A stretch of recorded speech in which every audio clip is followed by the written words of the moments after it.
Well, welcome back. After years of red tape and a lot of waiting, Minnesota's first group of cannabis businesses have been quietly getting their licenses approved in the last few days. That includes the first shop in the Twin Cities Metro. Kent Erdahl visited that shop, but he didn't find long lines or really any fanfare or any cannabis either. Check it out.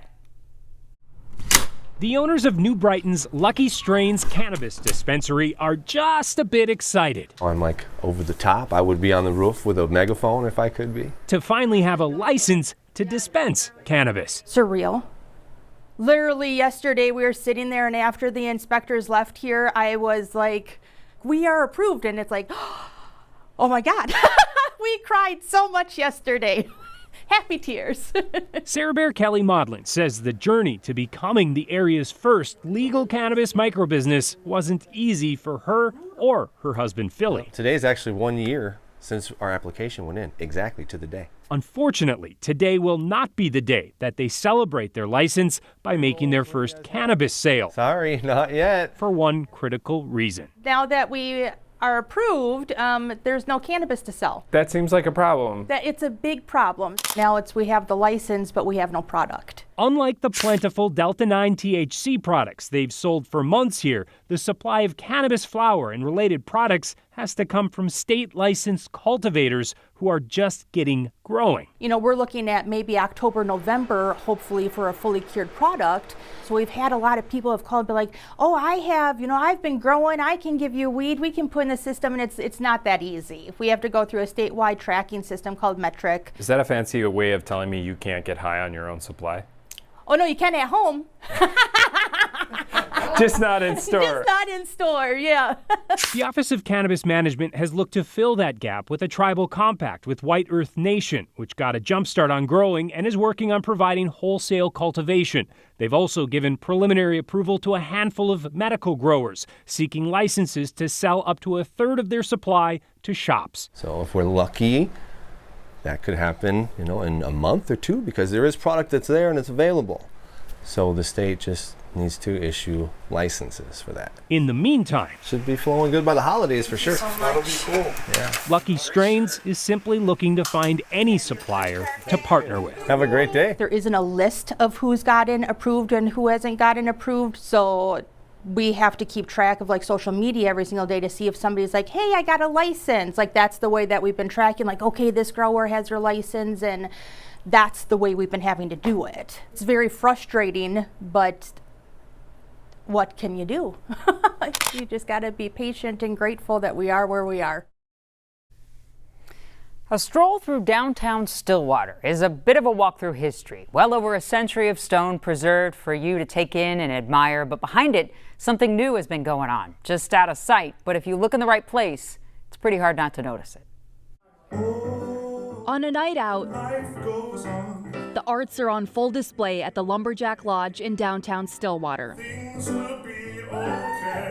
Randy Hoyt doesn't only have a great view. Just paint and see what happens. She's part of the show. I fell in love with live painting a month ago.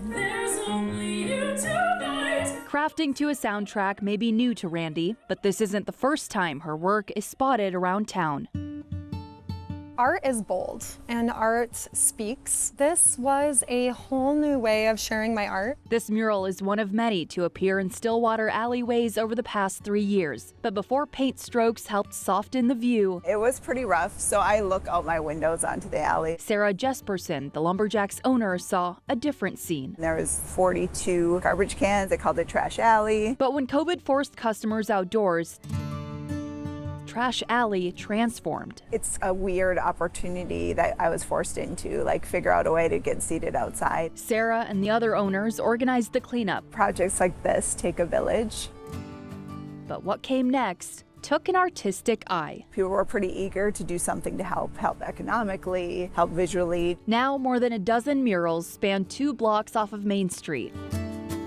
Treasure replacing trash. My job really is to connect the project to artists. Heather Rutledge runs Art Reach St. Croix, Union Art Alley's fiscal sponsor. The people who have made this happen value the artists first. One of our big passions is to pay all the artists what they deserve.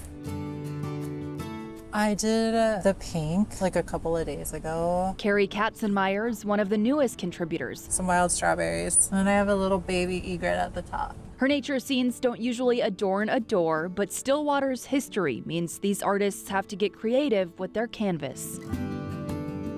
We won't paint or disturb original historic components. Kelly Nygaard with Discover Stillwater embraces the challenge. Forces you to think outside the box a little. It forces the artist to reinvent themselves. Incorporating the mechanicals and the wires and the tubes and pipes. Even as far as what products they're using, because they need to be outdoor durable now.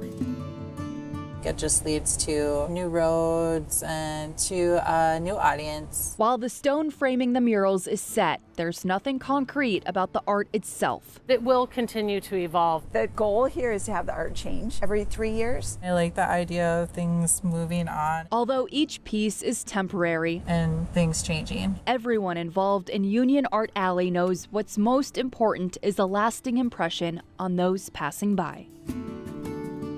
All I can hope for is that it spreads love and light and peace to people. When you see art like this, you want to see more. And it's something that draws people in. A lot of the really sad and hard times when I first opened my doors turned into something far beyond what I thought it could, and it continues to grow.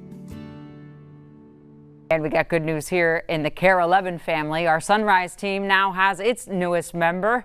It's the tiny one behind Alicia. Alicia and her husband Nicholas welcomed their son bright and early this morning, just after 3.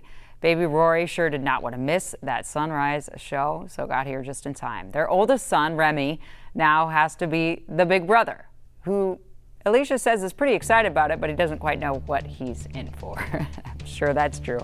Stick with us. More news and weather coming up after the break.